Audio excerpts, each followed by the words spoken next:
I was grabbing coffee with a friend last week, someone I hadn't seen since their life was, for lack of a better word, a complete spectacle of chaos. Back then, they were the first to cry for grace and non-judgment while they cycled through missed deadlines and messy breakups. But as we sat there, I noticed something had shifted. They weren't just better, they were armored. They sat with a rigid clinical posture, sipping a green juice and checking a habit tracking app every few minutes with a kind of grim intensity. When I mentioned I was feeling a bit burnt out, I expected the old empathy. Instead, their eyes went cold. They didn't offer a listening ear, they offered a lecture. They started using words like low-frequency alignment and toxic boundaries, looking at me with a detached, almost pitying condescension. It was as if, by clearing a few inches of their own internal debris, they had suddenly earned a seat on a high moral throne. They told me they couldn't occupy space with people who weren't doing the work. The shift was instantaneous and jarring. This person, who only a month ago was begging for the world to overlook their mess, was now weaponizing their new routine to dictate mine. It wasn't that they had found peace. It was that they had found a brand new way to exert control. They were using self-improvement not as a tool for liberation, but as a manual for authoritarianism. Watching them perform this new enlightened identity, I realized I wasn't looking at a person who had healed. I was looking at a person who had simply rebranded their insecurity into a more socially acceptable form of tyranny. It made me wonder, why do we do this? Why is it that the moment we gain a sliver of discipline, we immediately use it as a weapon against the people who saw us at our worst? This isn't just about a frustrating lunch date. It's a glimpse into a much larger, quieter conflict, a war on perception, where our unintegrated shadows project chaos onto the world, and we call it truth. We think we are fighting for reality, but most of us are just drafted soldiers in a war we don't even know we're fighting. And that anecdote really just captures the whole conflict we're exploring today. It brings up this really fascinating, frankly, kind of dark question. Why does achieving personal discipline or, this perceived moral clarity so often become a tool for judgment, for authoritarian control over other people? Instead of empathy. Exactly. Instead of a path to empathy or liberation. We're really going to get into the nuts and bolts of how virtue gets weaponized. Yeah. It's like the moment they finish building their own little personal fortress, they use the leftover bricks to build a wall between themselves and everybody else. That's a perfect way to put it. And, this deep dive is so necessary because what you saw, what you experienced over that coffee, it's a manifestation of these ancient, really deeply wired human status drives. Right. And they're interacting in this really destructive way with the fragmentation of modern identity. We've pulled together thinking from evolutionary psychology, behavioral economics, even Jungian concepts to try and give you the complete picture. Our mission here is really to move past just the surface behavior, past the annoying friend with the green juice, and understand the deeper structures of this whole war on perception. We're going to look at how that intense desire for status leads to these moral performances, how internal chaos actually fuels external judgment, and ultimately how a lack of self-control leads to a craving for social control. Okay, let's unpack this then, because to really get why my friend flipped from, chaos embracer to this virtue dictator, we have to start at the foundation of how humans navigate group life. And the key concept here, I think, is the dual strategies theory. Absolutely. The idea that we gain status in our social hierarchies through two very distinct strategies. This theory is, it's vital. It's essential for explaining social rank because it tells us there isn't just one way to get influence. There are two, and they are psychologically and evolutionarily completely distinct pathways: dominance and prestige. So let's start with dominance. This is the older one, the shared primate strategy. Here, status is taken. It's not given. It's achieved. And it's maintained through coercion, force, even just the implication of force, threats, intimidation. And a big one is the selfish withholding of resources, right? A huge one. Crucially, the selfish withholding of vital resources. You can think of it as authority that's gained entirely through fear. So you're the biggest or the strongest or maybe just the meanest, and you take your status. It sounds like the default setting for a lot of social groups, especially ones without, established rules. It can be. But if your followers are constantly being coerced, doesn't that make the leader's position just fundamentally shaky? I mean, why would anyone accept that kind of instability long term? And that is the critical insight into dominance. Right. You've hit it exactly. It is inherently unstable in the long run. Right. Particularly in complex human societies. Sure, it grants you immediate power, immediate access to resources, but the followers, they are constantly incentivized to coordinate resistance. Humans are exceptionally good at building coalitions. History is full of it. History is littered with examples of dominant leaders being overthrown, suppressed, or, outright killed by their coordinated subordinates. And psychologically, dominance is linked to some really negative personality traits, specifically what's called hubristic pride. Hubristic pride. Yeah, that arrogant, inflated, and ultimately very fragile sense of superiority. And it's also linked to a general reduction in pro-social behaviors, which just makes it unsustainable without constant vigilance and, reinforcement of that force. Now, you contrast that with the other path, prestige. Okay. This strategy is considered to be uniquely human. It likely coincided with the development of our intricate social structures, our specialized skills, and the need for really complex cooperation. So this is where status is earned, not taken. Exactly. Status here is freely conferred by the group. It's earned. You earn it by demonstrating valued traits, things like high levels of skill, specialized knowledge, demonstrated expertise, generosity, collaboration, and this is key for our conversation, even sophisticated forms of what we'll call moral grandstanding. The group willingly defers to this person. So this is your ideal mentor, right? The respected elder, the expert who genuinely shares their knowledge because it helps the whole group. My friend, at least in theory, was trying to earn that prestige status by doing the work. In this path, it's far more stable. It's much more of a long-term game. Prestige produces these mutually beneficial outcomes. The group gets access to the leader's valuable skill or knowledge, and the leader gets long-term respect, admiration. And it's associated not with hubristic pride, but with authentic pride. A genuine sense of achievement. A genuine sense of achievement and self-worth, yes. The really fascinating part, though, and what I saw happen right in front of me, is how my friend performed the appearance of prestige. The clean eating, the clinical posture, the self-mastery, but then weaponized it using dominance tactics. Yes. The shaming, the exclusion, dictating my behavior. They earned this little badge of perceived high status through discipline.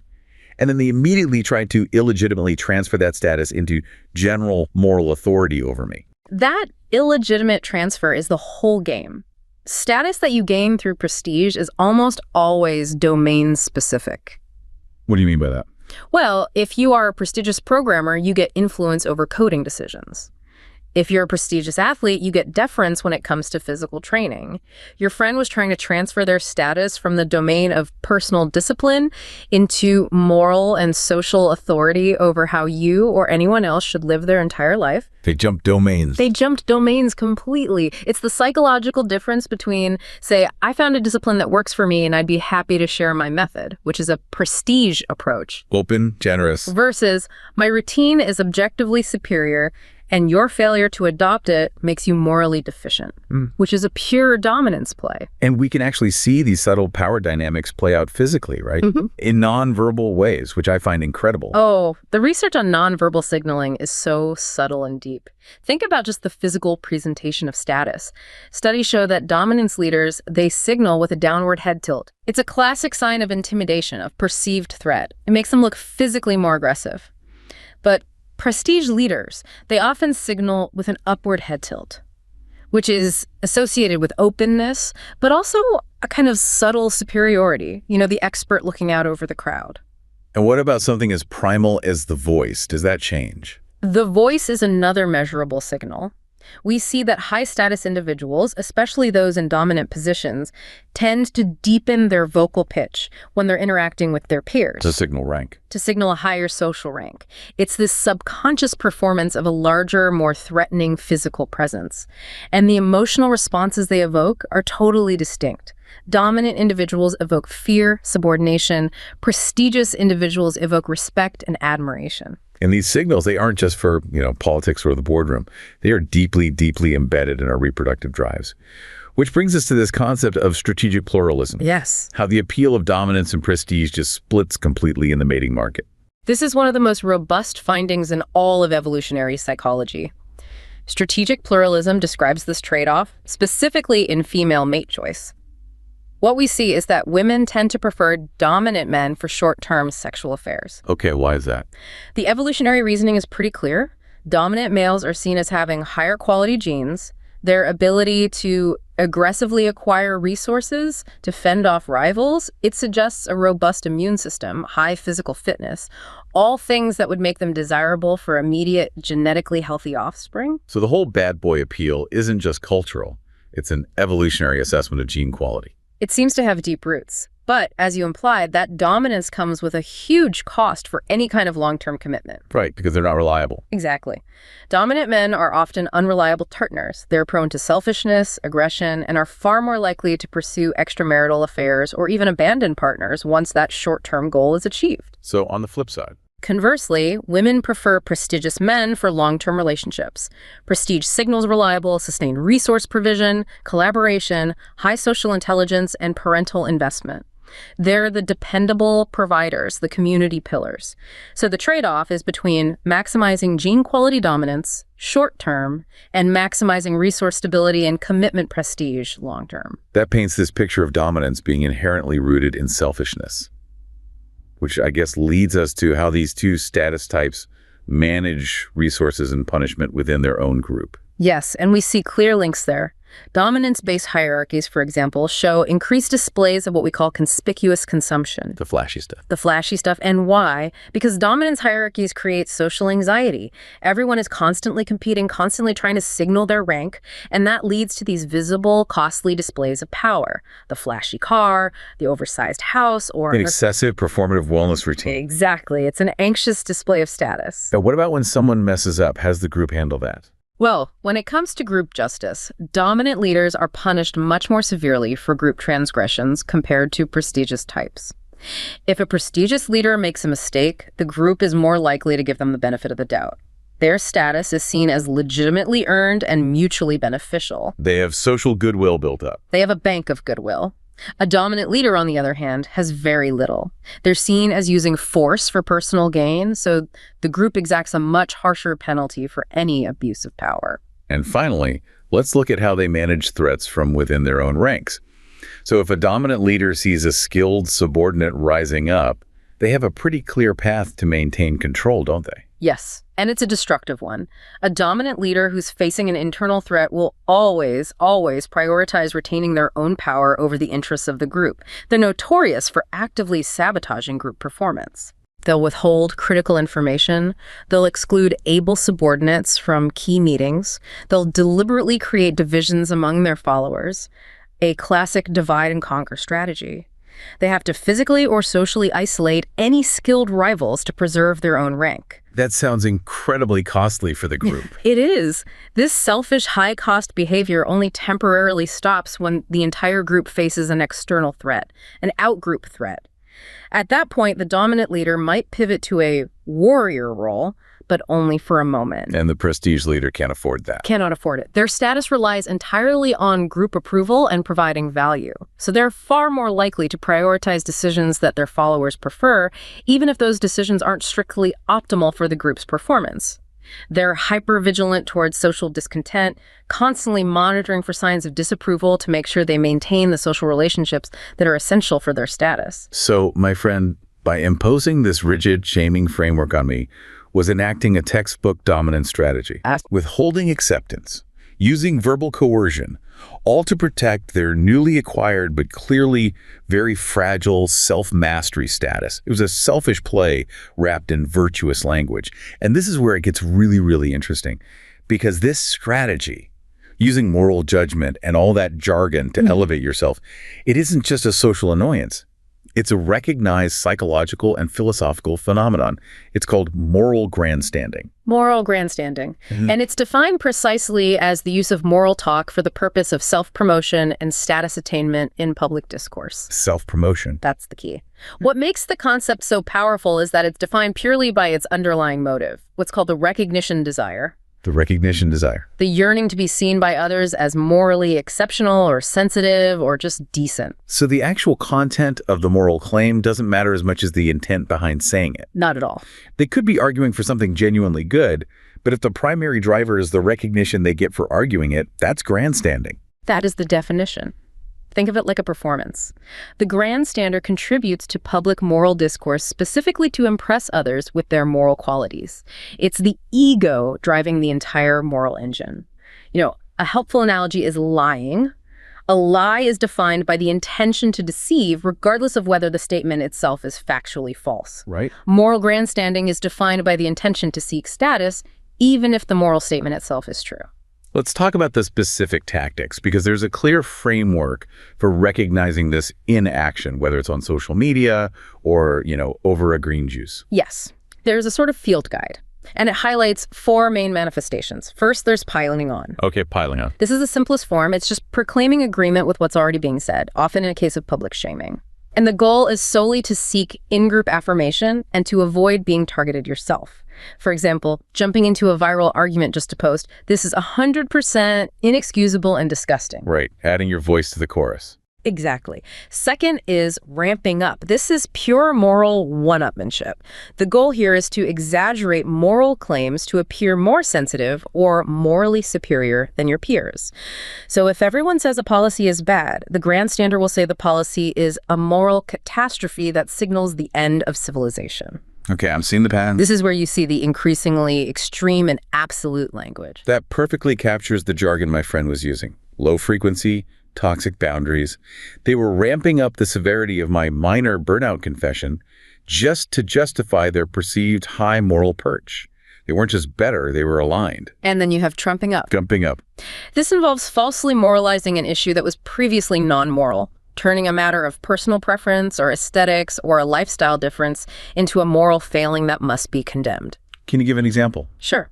Declaring a specific dietary choice to be a moral blight on society, or framing someone's choice of car as an act of violence against the planet, thereby positioning the grandstander as morally superior for their own consumption choices. Got it. And finally, there's the display of strong emotions.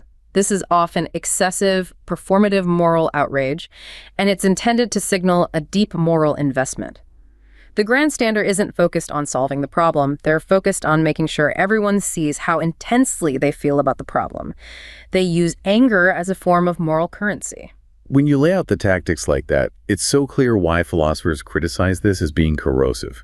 It's not just annoying, it actually poisons the well of public discourse. From a philosophical perspective, the critique is harsh.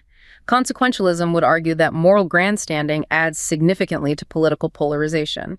It devalues genuine moral discourse, because when you overuse the currency of moral talk, when everything becomes a moral emergency, Then the real emergencies lose their gravity. Exactly. It's the moral equivalent of crying wolf. And from a deontological perspective, which focuses on duties and rules, grandstanding is seen as inherently unethical, because it treats others, the perceived wrongdoers or the people not doing the work, as a mere means to an end. An end for what? To enhance the grandstander's own reputation. The person being judged is just a prop in the grandstander's performance. Wow. And under virtue ethics, which emphasizes character, the underlying egoistic recognition desire is considered a major failure of civic virtue. True virtue requires humility and a genuine focus on the good of others, not self-aggrandizement. Okay, so let's turn to the psychological measurement of this. Yeah. Because there's a scale, the Moral Grandstanding Motivation Scale, or MGMS, that confirms this link between moral performance and status seeking. How did they actually operationalize the two types of status desire? They mirrored the dual strategies theory we just talked about. They defined 2 core dimensions of this motivation. First, you have prestige strivings, or MGMSPS. Here, the motivation is seeking respect and inspiration. Someone might agree with the statement, I want my moral beliefs to be seen as inspiring to others. Okay, aiming for admiration. Exactly. Second, you have dominant strivings, or MGMSDS. Here, the motivation is to shame or silence others. For example, agreeing with, I share my beliefs to make people who disagree with me feel bad. This aims for subordination and control. And the findings. Yeah. They clearly connected these strivings to the darkest aspects of personality, right? Yeah. Specifically narcissism. Yes, the link is highly and robustly associated with narcissism, but it's nuanced. The aggressive, exploitative, and socially caustic aspects of narcissism, what's called narcissistic antagonism, Right. were strongly correlated with MGMSDS, the dominance strivings. The dominance grandstander is the shamer, the exploiter, the one who tears others down to lift themselves up. This motivation was also negatively associated with agreeableness and conscientiousness. That makes sense. Conversely, the prestige strivings, MGMSPS, that was positively associated with narcissistic extroversion. The grandiose, gregarious, acclaim-seeking traits. This is the grandstander who tries to be the inspiring moral hero, performing generosity and wisdom to gather applause and admiration. Both types are fundamentally driven by status-seeking and self-interest, but their tactics are just different. That distinction is so crucial. It shows that the person who is weaponizing virtue is often operating from a place of deep, aggressive personal fragility, not genuine moral strength. Exactly. And, very importantly, the research established that the underlying motivation for grandstanding is ideologically neutral. So it's not a left or right thing. Not at all. The tendency to use moral talk for status applies to individuals across the entire political spectrum. It doesn't matter if they identify as left-wing or right-wing. But I thought there was a strong link to polarization. Where did that come into play? The link was specific to the prestige strivings. So while the motivation itself is neutral, MGMSPS was associated with political polarization. Because those who scored highest on the desire to inspire others with their moral beliefs tended to be at the extreme ends of the ideological spectrum. Strong liberal or strong conservative? Exactly. People in the middle don't really need moral talk to define their identity in the same way. But for those on the ideological poles, moral performance is a key feature of their high-status in-group identity. It becomes a badge of honor, a defining trait that signals deep commitment to the tribe. And while that reinforces the in-group, the outcomes show it causes all this external conflict. Precisely. Both the prestige and the dominant strivings, they uniquely predict greater political and moral conflict in daily life. So they provide what we call incremental validity over just measuring general status-seeking traits. These people actively seek confrontation. But there's a payoff. There is, and here's the twist. The study also confirmed the social payoff. That moral grandstanding motivation also predicts the positive outcome of growing closer to others over moral or political issues. It solidifies bonds within the echo chamber. It grants status and camaraderie even as it generates polarization and conflict externally. So this all raises a really important question. If the motivation for all this external shaming, all this moral performance is internal, this desperate attempt to secure status, what is the nature of the internal chaos that needs such a rigid, tyrannical defense mechanism? Right. I think this is where we have to suggest that this intense outward judgment is a defense against a profound psychological fragmentation, a lot of unintegrated material. And this is where we need to shift lenses. Yeah. Right. We have to move into Jungian psychology, which gives us this powerful framework for understanding modern identity, especially in the digital age. We're talking about the shadow. The shadow, the unconscious, denied aspects of the self, the laziness, the envy, the aggression, the deep-seated insecurities. All the stuff we don't like about ourselves. All the traits that don't fit our preferred conscious self-image. And Jungian concepts tell us that denying the shadow doesn't get rid of it. It just forces it into the unconscious, where it leaks out. And it leaks out primarily through projection. We see our own denied flaws reflected back at us and other people. Perfectly put. We conveniently condemn a trait entirely in someone else, like your friend, condemning your burnout as low frequency. And in doing so, we avoid the painful, necessary confrontation with that same trait within ourselves. And the internet. And it's just the ultimate projection machine, isn't it? The combination of digital distance and anonymity, it creates this perfect permissive environment for the shadow to just spill out. It's the path of least resistance. As hostility, shaming, performative outrage. It's all so much easier than introspection. So much easier. It's far easier to condemn a stranger's perceived moral failure online than it is to sit quietly and acknowledge your own deep intellectual limitations or your own personal envy. And this act of continuous projection, it actively reinforces the split between our conscious, idealized self, our persona, and our shadow, which prevents the critical process of what Jung called individuation. Becoming psychologically whole. Exactly. The more we externalize the fight, the more fractured we remain internally. And this whole challenge is amplified by this concept of the externalized psyche in the modern world. Our persona, our social mask, it's become heavily digitized. We maintain multiple, often contradictory, carefully curated online personas for different platforms. So our sense of self becomes tied not to some internal qualitative truth, but to external quantitative metrics. Likes, views, followers. Yeah. So our internal self becomes incredibly fragile. It needs constant digital validation just to confirm its own existence and its own worth. We pour all this psychic energy into maintaining the facade rather than confronting the reality behind it. Precisely. And this extends even to our cognitive functions. I mean, think about memory. Jung emphasized that memory and personal history are foundational to individuation. They allow us to weave the cohesive narrative of the self. But now so much of our personal history, Photos, facts, conversations, it's all just outsourced to the cloud. Right. Our identity becomes dependent on these digitally preserved records. And outsourcing this foundational material, it weakens the internal sense of self and the capacity for internal reflection that you need for psychological maturity. And the rise of parasocial relationships. These intense, one-sided bonds with digital figures. That seems to be just another way we outsource this internal work. It's a profound form of psychological avoidance. You see, genuine relationships are necessarily messy. They're reciprocal. They're the crucibles where our projections are broken and challenged, forcing us to integrate the fullness of the human psyche, including the archetypal energies we often project onto the opposite sex, the anima or animus. But a parasocial relationship doesn't have that challenge. It offers a substitute intimacy without any of the challenge of reciprocal reality. The digital figure, the influencer, the character, the celebrity is often crafted specifically to absorb positive projection. They embody these archetypal ideals of success or wisdom, but they never talk back in challenging ways. They don't reveal the kind of messy, inconvenient flaws that would shatter the illusion. So we project all our heroic or spiritual or romantic desires onto them. And those energies just remain unintegrated and unchallenged. It bypasses all the painful, growth-inducing work that's required for genuine human connection. So we feel connected and whole for a moment, but we haven't actually done any of the real internal work. We've just pointed our psychological energy at a screen. And that passive outsourcing, it creates a deep vulnerability. And when you scale this fragility up, you see the danger of the collective shadow. The internet is this vast, interconnected network that amplifies collective emotion and shared projections at lightning speed.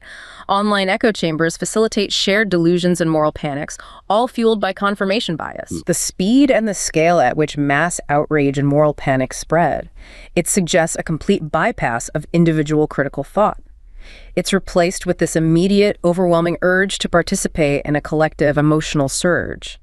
This environment is perfectly designed to facilitate the eruption of the collective shadow, our shared fears, our aggressions, our insecurities, making the entire society less anchored in a shared reality and more prone to collective psychological instability. It replaces thoughtful critique with immediate, judgmental fury. So what does this all mean then, my friend's rigid self-control? Yeah. It wasn't a journey toward peace, it was just internal armor against their own chaos. Their moralizing jargon was a projected condemnation of the mess they refused to integrate. Exactly. And when this sense of profound internal disorder, this lack of control is scaled up to the level of a society, the result is this massive collective craving for an external authoritarian structure. This is the crucial leap. This connects the individual's psychological fragility to mass political behavior. When enough individuals perceive society itself as chaotic, it triggers a cascade effect that leads directly to the desire for a strongman leader. And the starting point for this is anomie. Anomie, which is defined as the perceived breakdown or disintegration of norms, values, and institutional standards. A feeling that society is just falling apart. It's the sense that the moral and structural fabric of society is unraveling, that social order feels disintegrative, and the standards are unclear. And we now have causal evidence linking this perception of societal breakdown to support for authoritarianism through a very specific sequential model that explains the exact psychological mechanism at work. Okay, let's walk through the steps, because this is where that personal feeling of chaos connects directly to the political impulse for control. It begins with the perception of anomie societal breakdown. This perception directly triggers perceived political powerlessness. So people feel personally politically ineffective. Right. They feel unable to influence government actions. They feel like the political system is completely unresponsive to them, and this is the first critical mediator. Okay. This feeling of powerlessness, this lack of control over one's own political fate, then creates a profound political uncertainty. The individual feels that politics is chaotic, it's unpredictable, and it just no longer makes sense. The world feels volatile and out of control. And that feeling is what opens the door. That ensuing uncertainty, resulting from the perceived chaos, is what dramatically increases the appeal of authoritarianism. People turn toward the promise of clarity, of order, and the strong leader who promises to bypass messy, chaotic, democratic principles to restore certainty and order. So the chaos doesn't directly cause the turn to authoritarianism. No, crucially, anomie doesn't directly cause it. It has to be mediated through those feelings of powerlessness and uncertainty. The feeling of losing control is what drives the authoritarian appeal. That model just changes the traditional view of authoritarianism entirely, doesn't it? I mean, it's often painted as a desire to just submit. But this suggests something much more active. Yes, traditionally, theories like Adorno's defined the authoritarian personality as this pathological need to submit to authority because of a weak ego. But the modern, much more nuanced psychological model suggests the appeal is not about submission to a strong figure. What is it then? It is, first and foremost, about the desire to be on the side that is doing the controlling, protecting a valued normative order from perceived chaos. So the authoritarian follower isn't craving to be led. They are craving the power to impose their preferred order on others and on the world around them. And it's coming from a deep internal sense of vulnerability and loss. Precisely. They're seeking to secure the status quo, or at least their preferred version of it, especially when diversity and pluralism are perceived as an existential threat to their group identity or their cherished values. When a diverse democratic society feels too volatile, when, as one researcher put it, the complexity has exceeded many people's capacity to tolerate it, authoritarianism is seen as a worthwhile trade-off to regain cohesiveness and control over these perceived enemies from within. And this desire for the strong, controlling hand is only amplified when external threats are looming, whether those are economic or political. Absolutely. Economic uncertainty is a massive trigger.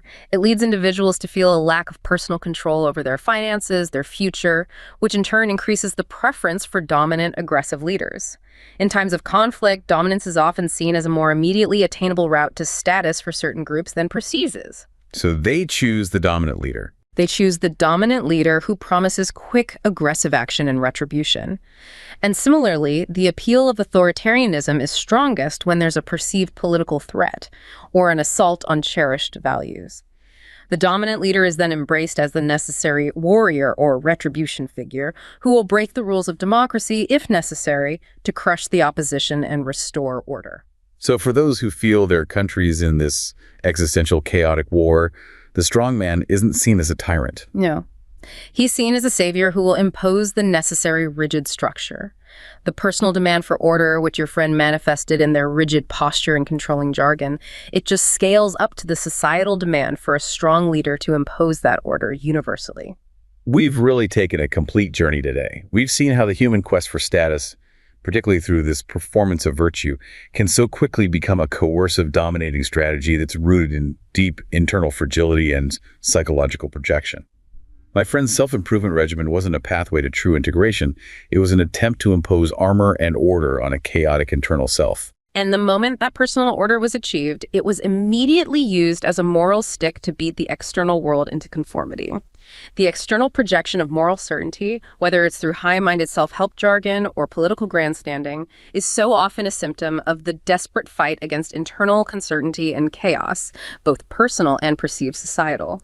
The individual who cannot tolerate their own mess must enforce immaculate order and judgment on everyone else. They transfer their internal war outward. We track that impulse right from the fundamental evolutionary competition for status, through the specific tactics of moral grandstanding that seek to shame and silence, all the way to the Jungian realization that this outward condemnation is just the shadow being projected onto a digital or social canvas. And we concluded by showing how that internal sense of disorder, when it's scaled up to societal anomie, pushes people to willingly exchange the difficult work of democracy for the simplistic, judgmental, and ultimately controlling promise of authoritarianism. The greatest vulnerability to tyranny is not found in a society's laws, but in the psychological retreat of the individual from the difficult, continuous work of integrating their own denied flaws and finding internal composure, allowing them instead to seek refuge in the simplistic, judgmental armor of performative superiority.